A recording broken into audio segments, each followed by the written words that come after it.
Barcelona, Spain. Since taking charge of Spain 6 years ago, Prime Minister Mariano Rajoy has done his best to remain aloof from the gathering threat of secessionism in Catalonia. He did not engage Catalonia's leadership until it finally declared unilateral independence in October, prompting him to take direct control of the region. Before then, Mr. Rajoy seemed to hope that the problem would eventually fade, along with a Spanish financial crisis that had helped fuel the movement.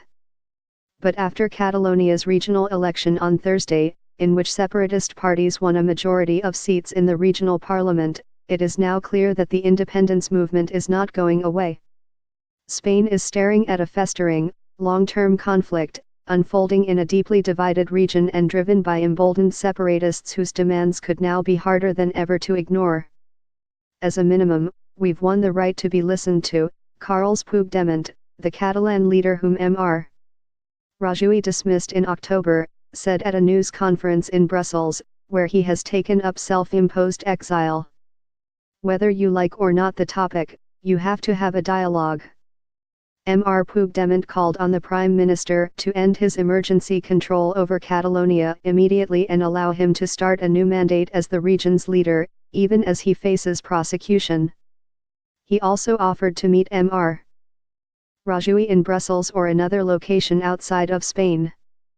Yet even now Mr. Rajoy seems reluctant to take an approach to the Catalan crisis any different from the one that has pushed Spain nearly to the point of fracturing. On Friday, the Prime Minister repeated his insistence that he was open to dialogue, but not with Catalan politicians who do not respect Spain's constitution. Yet that is seemingly whom Catalans have returned to power in the balloting on Thursday. The separatists won 70 of the 135 seats in the regional parliament, narrowly maintaining the majority that they won in 2015.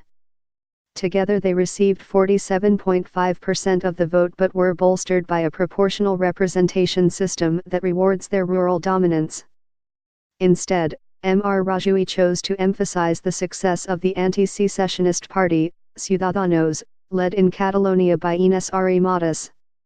It received the largest percentage of the vote, 25%, but is still likely to be in the opposition.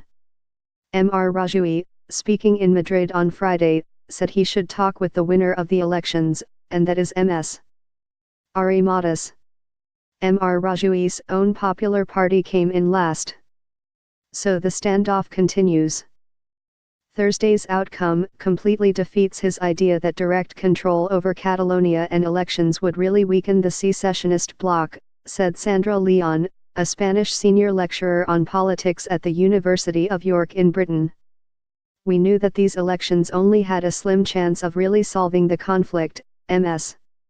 Leon added, but we now have instead got confirmation that the secessionist bloc is resilient and that Catalan society is completely polarized.